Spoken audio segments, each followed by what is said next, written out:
Good day mga ka-JT Sakalam, magandang hapon nga po pala lahat sa ating mga viewers dyan at mga followers at sa magpapalo at mga friends ko at sa mga tropa po natin. At ito po hapon, magandang hapon po sa inyo lahat at dumaan po tayo sa ating resort at marami po tayo nakitang mga marites at dumaan din po ako sa tindahan ni Ate Marlene at ito po padila-dila pa si JT Sakalam at sumikap po tayo ng pagbabike at si Paring Lolong at si Ate Aton, may tinda si Ate Aton at sumikad po tayo ng pagbabike dahil po wala pong ulan. Madalas pong umulan po ngayon sa umaga kaya medyo hindi po tayo nakapagpapawis. At yun nga po mga ka-JT, ito po yung aking resort. Lahat po dyan ay may pag-aari. Pakalamig po nga ng ride ko ngayon. At syempre mga ka-JT, dito po tayo dadaan. At after po ng Feb 10 ng gabi, makikita nyo po, makinis na po itong kalsada na to. Naka-post po to sa kawani ng barangay. At yun nga mga ka-JT, naayos po nila yung mga kanilang mga drainage. Gawa nga po matatabunan na po at medyo kikinis dito. At yan nga mga ka-JT, palabas lang po tayo dyan. Sabado po ngayon, napakarami pong tao at ang dami pong tao sa at dumaan po tayo sa mga pool agent.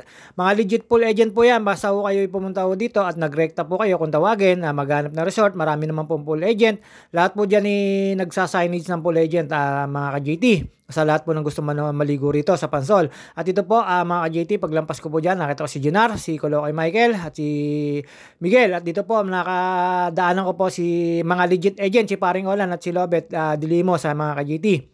Dire-diretso lang po tayo dyan. Ayan, si Lobet, kakabay po dyan. Ayan, mga legit agent po yan. Ayan, nakita nyo naman po mga sumesenyas po. Pwede po kayo magtanong dyan. Hindi po kayo mai-scam yung mga yan kasi personal po kayo yung dadalhin nyo sa mga resort. Sa mga gusto pong maligo rito. Marami naman po mga resort dito na pwede nyo pong puntahan at pwede nyo pong tawadan. Pwede pong modern, pwede pong hindi. At yun nga mga ka-JT, paglampas po natin dito, syempre, Pa-National Road na po tayo dyan. Nakita ko naman po dyan si Master Aris. Shoutout sa iyo, Master Aris, at yung kasama mo dyan sa may resort. At yun nga po mga ka-JT na malapit na po siya sa tindahan niya. At ito, kaliwa lang po tayo dyan. At pagbalik ko po dito, pauwi po ng Pansol, abutan ko na po yung traffic. At yan po si Master Aris at yung kanyang kapatid po ayan mga ka-JT. Lampas lang po tayo sa store niya. Dire-diretso lang po tayo. Ang hirap pong pumadyak. Napakalakas po ng hangin. Tapos napakalamig po. Natics, mga ka-driver. At ito po, syempre, palingon-lingon lang po tayo dyan kasi po medyo marami pong sasakyan kaya medyo nasa tabi po tayo. At kailangan po natin maklear pamumunayan kaya po tayo overtake or liliko. At yun nga po mga ka-JT, dire-diretso lang po tayo dyan. Nakita nyo naman po, napakalakas ng hangin. Medyo tumaba po tayo ng 1 kilo o higit sa 1 kilo kaya medyo magpapapahit po tayo. At nung pumanik po ako sa Picard mga ka-JT, medyo naramdaman ko po, maalat-alat na po yung pawis ko. Ibig sabihin, matagal na po ako hindi na po yung nagpapawisan. At yun nga po mga sakala, mga ka-bikers, that shoutout dun sa nakita ko sa Picard na siraan ng bike pero nakaahon din naman po. Medyo natanggal lang po yung kanyang kadena. At ingat-ingat po tayo mga ka-bikers. At dito po, sinamantala ko lang po yung araw na yan dahil po wala pong ulan kahit po merong nagbabadyang masamang panahon. Dire-diretso lang po tayo dyan hanggang sa Bagong Kalsada na nakita ko na po nakatayo yung mga poste ng Arco na bagong gagawin sa may boundary po ng Calamba at Los Baños mga ka-natics. At dito po, syempre dire-diretso lang po tayo dyan. National Road, napakahirap pong pumidal tapos napakalamig pa po. Hindi pa po ako pawisan dyan pero napakaganit pong pumidal para po nag-aahon. Sobrang sumasalubong po talaga yung hangin sa bike at sa katawan ng nagbabike, lalo po ako sa katawan ko. At yun nga po, lalampas lang po tayo dyan. At shoutout kay Ronnie Habok at kay Jun Pitalbo. Sa driver ni Bostoni na may biyahe, 2 araw na, nandun pa sa deliveran. Sa Lunes pa raw sila makapag-deliver. Yun nga, ay medyo kain-tulog sila doon. At dito po mga ka-JT, lalampas lang po tayo sa Betania. Shoutout kay Master Ombin, kay Ninong, kay Master Eldon, sa lahat ng kasapi namin, si Jeff Arsita at saka si Edom. At hindi ako makabike. At ito po mga ka-JT, kita nyo naman po medyo hirap na hirap po akong pumidal. Talagang nasasalubong po tayo ng hangin dyan. Napakalamig pa ng hangin. Tapos syempre kailangan po natin magpapawis. At nung pamanik po ako ng papuntang Picard, talaga naman po naramdaman ko napakaalat po ng aking pawis. At saka medyo lumobo po tayo ng konti. Back to basic na naman tayo. Back to saddle mga ka-JT. Wala na naman po tayong on-call driver. At syempre pag meron po, kailangan po nating maganda uli.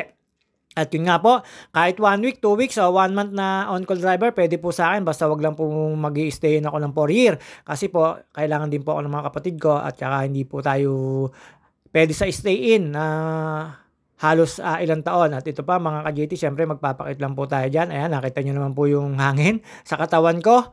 at hirap na hirap po akong pumidal dyan.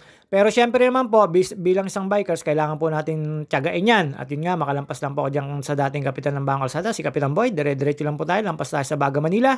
At ayan po yung sinasabi ko na may arko na po dyan na poste na ginagawa po. At pagkalampas po natin dyan, dire-diretso lang po tayo dyan. Nakita ko po sina dyan si Boss Miguel Parabuak. Shoutout sa iyo. At saka kay Ron Cari San Valentin, sa aking mga kaibigan na tunay. At yun nga po, nakita ko po sila dyan, nag-deliver sa Park Merced. Dala po yung tricycle ni Miguel at ng tatay niya. At syempre, meron po silang worth. At yung nga po, na-arkilahan din po sila ng mga table and chairs. Dito nga po, mga JT, nakita ko na po yan. Nakatayo na po yung poste ng magiging bagong arko. At dun po sa kabila, medyo nakatayo na rin po. Ayan, nakita nyo naman po, ayun mga ka-JT. Magiging maganda na po yung arko na yan. Tapos, dire-diretso lang po tayo dyan. Hindi pa pala po tapos, dire-diretso lang po tayo dyan. At magpapapawis lang po tayo. Nakita nyo naman po, makulimlim. At pagdating ko po sa UPLB, medyo malapit na po ang Feb Fair. At umikot lang po tayo dyan. Siyempre, dumaan po tayo sa may papuntang Picard. Yan naman po ang way ko lagi. At dito po mga JT, medyo patag lang po dito. Tapos napakalamig po talaga. Ang haba po niyang pinidalang ko niya na salubong po ng hangin sa akin katawan. Kaya medyo mabagal po at hirap na hirap po tayong pumidal. Pero napakasarap naman pong pumidal. Lalo po pagka back to saddle. Lalo pag mga ilang araw po kayo hindi nakapagpapawis. At dito nga mga JT, paglampas po natin dyan. At pag-aaw natin sa may makalampas po ng Libis, sa may papunta pong Park Merced, makalampas po. Ayan mga JT, diretso na lang po tayo dyan. At syempre, dahan-dahan lang po tayo dyan. Dyan po malimit na stapler yung aking bike. Kasi po mapapunta po sa tabi yung mga stapler or kawad at yun po ay tumatagos po sa gulong po ng mga bike, lalo po sa mga bikers, alam po yan. At yan mga JT, dire-diretso naman po pababayan, kaya medyo nasa gitna tayo kasi ngalupa po yung parang bike lane na yan at medyo ma-slide po. At yan mga ka-JT, hindi ko pa po inabot yung traffic dyan. Pagka uwi ko po, medyo nakaabot na po tayo ng traffic simula Halang hanggang Pansol. At yun nga, medyo nagbabad yung traffic na po, na inabot na po ng Bagong Kalsada nung pabalik ko po. Pero ito po, syempre, medyo makikaluwagan pa po to. Medyo hapon-hapon na po ito. At syempre, Saturday po ngayon, marami pong maliligo rito at marami rin pong sasakyan. Talaga marami pong volume ng sasakyan pagdating po sa Calamba, nasasakal po. At lampas lang po tayo dyan sa Makiling Heights na yan na pinapani ko dati. Tapos ito, syempre, blind card ko. At after ko po na makaahon doon, ito na po, sa may card po tayo. At dito na po tayo magpapaktayan. Medyo natuwa na po ako dyan. Medyo pinapawisan po tayo dyan. At nakita nyo naman po, medyo lumapad ang ating braso kasi medyo tumaba po talaga tayo ng ilang kilo, ng ilang araw na pagmamaneho natin. Kaya back to basic po tayo. Magda-diet na po ulit tayo mga ka-JT. Papababa po ulit tayo hanggang 76 kilos or 75 kilos. 2 kilos ata yung i-burn ko. At dito po hindi ako makapagpawisan. Sobrang lamig po talaga. At napakalamig po talaga. Para kang nasa Baguio. At yan, pakit-pakit lang po tayo hanggang sa papanik na po tayo dyan. At syempre, papakit lang po tayo dyan. Nakita niyo po yung pedal ko. Medyo ganado po kasi hindi po tayo malaspag. Gawa ng medyo malamig po. Pero nakita niyo naman po, tumatagas-tagas na po yung mantika ko. Pero dyan po mga JT, nararamdaman ko na po yung pawis ko. Pag pumapatak po sa may parting dila ko, pag tinitigman ko, napakalat po. Kaya tuwan-tuwa po ako nung pinagpawisan ako. Kasi syempre, nababawasan po yung alat at tamis ng katawan ko. Pero malimit po, may napakaalat po ng pawis ko. At yan mga JT, syempre lingon lang po tayo. Tapos bike-bike lang, pedal-pedal lang. Kasi natingin po tayo sa likod. Baka po may mga mabibilis sa sasakyan. At kailangan din po natin ng safety para medyo ingat-ingat po tayo kasi ang aksidente hindi naman po natin alam kung kailan darating. At after ko po dyan makaahon mga ka-JT, daan po tayo doon sa may ginagawang party po dyan sa may Picard, dun po sa may dalawang ahon, yung dalawang siko na medyo maganit-ganit po at mahirap sa katuhudan. At after ko po makaahon doon mga ka-JT, tumambay po tayo sa grotto. Hindi po tayo makaligo at nung hinipo ko po yung tubig parang may yelo kaya hindi po pwede. Baka po magkaano po tayo sa baga. Kaya nanood na lang po, tumambay po tayo doon ng mga huni at nakinig po tayo ng mga huni ng mga ibon. Tapos lagaslas po ng tubig. At dito po mga ka-JT, yan po yung mga gandang view na. Nakita nyo naman po, naka-recover na po si Mount Makiling. Ito po ay parte rin po ng Mount Makiling. Dito po marami po nagja-jogging. Marami rin po ditong nagbabike. Marami rin po nagpapahinga rito. At mapapasana all ka dito sa makikita ko. Ayan po yung una mga ka-JT. Sana all. Sana all talaga. Ayan po. Nakita nyo naman po para hong nilalanggam na. At dito pa po, sigurado ho kayo mapapasana all. Sana all sana. At dito pa mga ka-JT, syempre, Sinabihan ko po sila, sana all, tawa po dyan yung dalawang yan. Pero syempre, nagbibiro lang po tayo. Sabi ko, joke lang. Ayan, mapapasana all. Kailan ko kaya mararanasan yung ganyang mga date? Tapos ito po, pagkalampas ko po dyan mga JT, ito po yung parte ng ginagawang kalsada rito. At ito po yung medyo unang siko. Tapos pangalawang siko, medyo kailangan din po tayong tumulong dito, gawa ng pong sira po yung kalsada, ginagawa po at nawa one way po. At after ko po makahon dyan mga ka-JT, dire-diretso lang po tayo dyan hanggang sa papuntang grotto. Sa grotto po, tumambay po ako at sarap po tumambay sa grotto. Ingay ng mga ibon, lagaslas ng tubig at lagaslas ng mga halaman at ang mga puno ang naririnig ko doon. At ayun, pagkaahon ko po, ito mga ka-JT, medyo may kaganitan pa po ito. Dito ko po nakita yung bata na nasiraan po ng kadena ng bike. Sabi ko, kung okay lang naman daw. Kumalbis lang daw po yung kadena niya. At dyan mga ka-JT, ingat-ingat lang po tayo dito. Marami na pong sasakyan kasi medyo pahapon na. At syempre naman, hindi tayo magpapakit lagi at lagi po tayo magpapakit lalo sa mga holding video. Lalo nung pababa po ako ng papuntang UPLB Freedom Park at makita ko po doon magsisimula na po yung Feb Fair na tinatawag po dito sa UP. At ito nga po ay parte makiling pa po mga ka-JT. Ayan, nakita ko dyan yung bata. Tinatanong ko po siya dyan. Okay lang naman daw po. Tumalon lang po yung kanyang kadena. Pero syempre, wala siyang helmet. Sabi ko, susunod, mag-helmet siya para for safety. At yun nga raw, sabi ko, kuya, salamat. At dito, meron ako nakita mga grupo dyan. Nangihingi sa akin ng interior, wala naman po akong maibigay ng interior. Sabi ko kung pwede, meron akong patch kit. Ayaw na naman nila i-patch kit. At syempre, hindi ko naman alam kung bakit interior ang hingi. Hindi ko naman po kasukat yung pati yung bike nila. 29ers ako, 27.5 lang ata po yung kanila. Tsaka racer, hindi ubra pati kung may dala man akong interior. At shoutout sa inyo mga kabataan. At yun nga mga ka-JT, after ko makahon dito, dire-diretso lang po ito. At dito po, syempre, kaya ko po lagi ditong gustong magpapawis. Nakita nyo naman po yung peace of mind. Tapos pag inhale, exhale mo, ay napakasariwa po ng hangin. At napakaganda pong pumidal kahit po mainit. Kaya lang po, sobrang kalamigan po ngayon mga ka-JT. Sobra po talaga lamig ng panahon. At shoutout nga pala po sa aking kaibigan na si Elvis Lagaya Puwa. Shoutout sa iyo, ingat ka lagi lalo pagka punta mo sa iyong shop at sa iyong business, lalo pag drive pag-uwi. At dito mga JT, lampas na po tayo dyan. Medyo nalalapit na po tayo sa grotto at tumambay po tayo sa grotto nung narinig natin may lagaslas ng tubig at ang daming huni po ng ibon. Yun lang po yung ginugusto ko rito kaya hindi po ako minsan naglalayo at nagse-set up ng ride. Kasi po dito sulit na po, papawis lang po tayo, alis ng alat ng katawan, bawas ng fats, yung tamis ng katawan. At syempre, ng mga nakaraang linggo, kain po tayo, kain gala, drive, kain gala. Medyo napasarap po tayo ng kain, lalo yung sa pamilyeng pinag-drive ko at sina Ate Sita.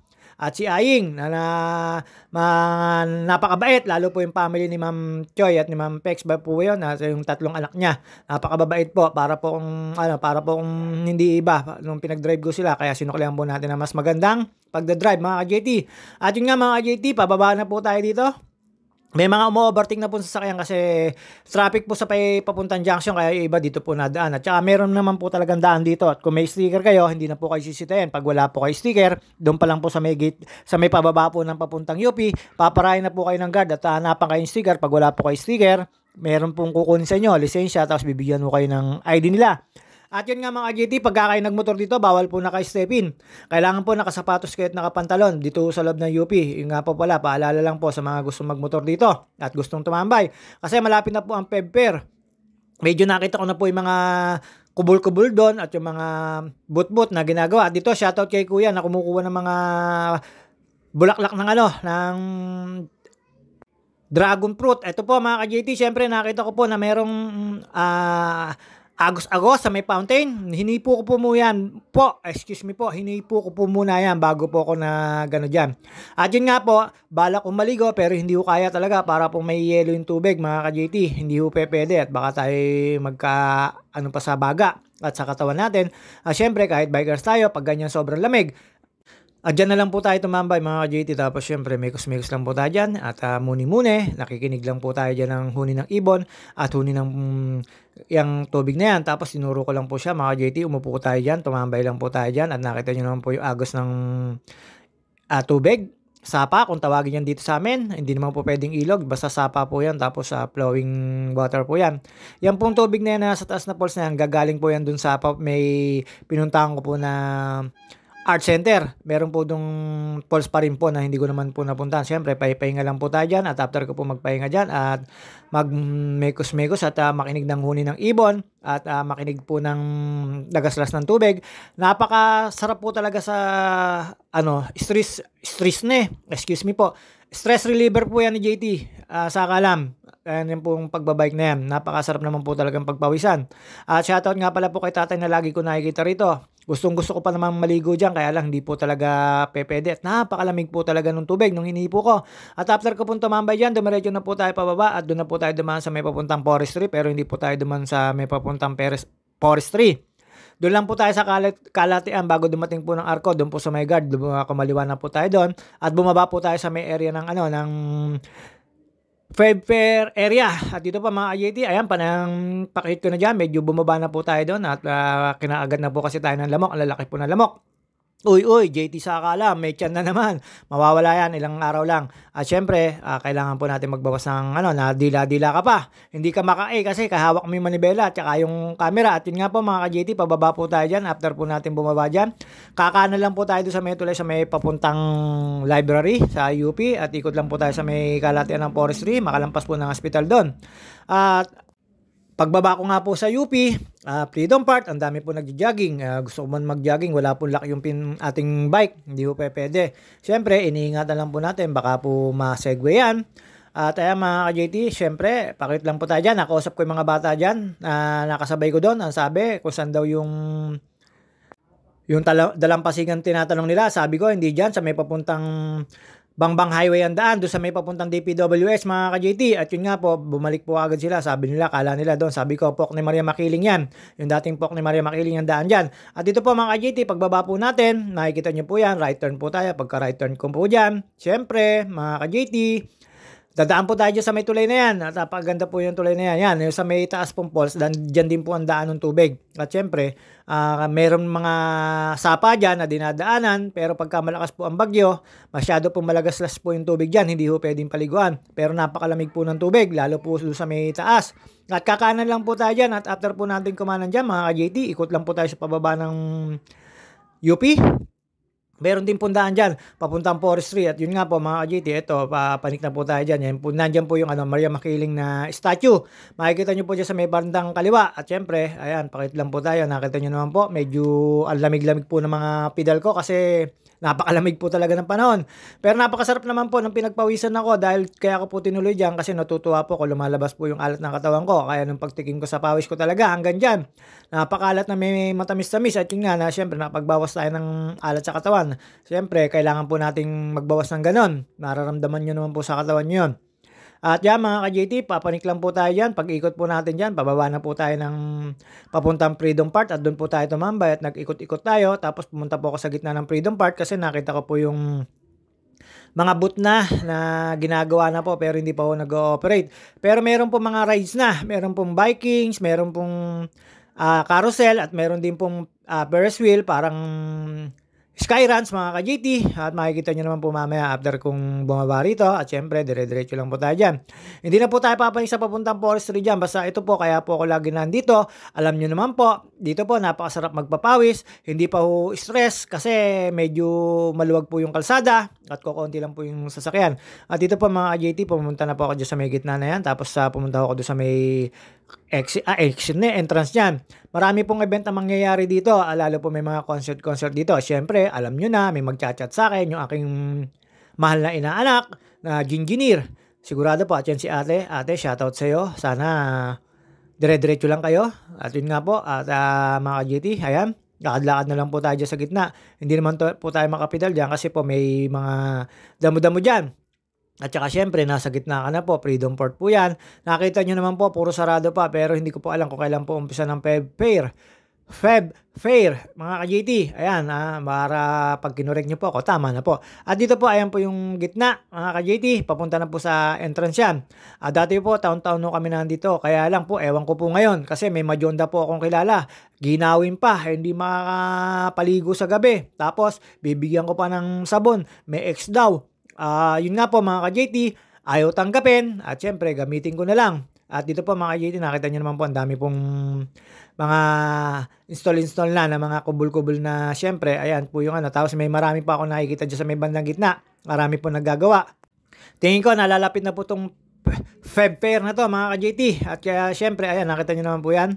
May mga signage na 'yan, mga tambayan, tapos mayroong mga kainan po rito. May mga nagagawa na po diyan ng ano, ng kanilang mga puwesto na kailangan sa pagtitinda. Marami pong kainan dito at marami rin pong makikita kayong mga rides dito. At dito po siyempre marami pong nagala dito tuwing gabi.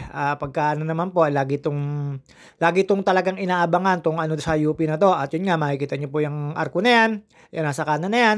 Didiretsuhin ko lang yan. Tapos may nakita ko dyan, dalawang nagja-jogging. At yun nga, sana all mga ka-JT.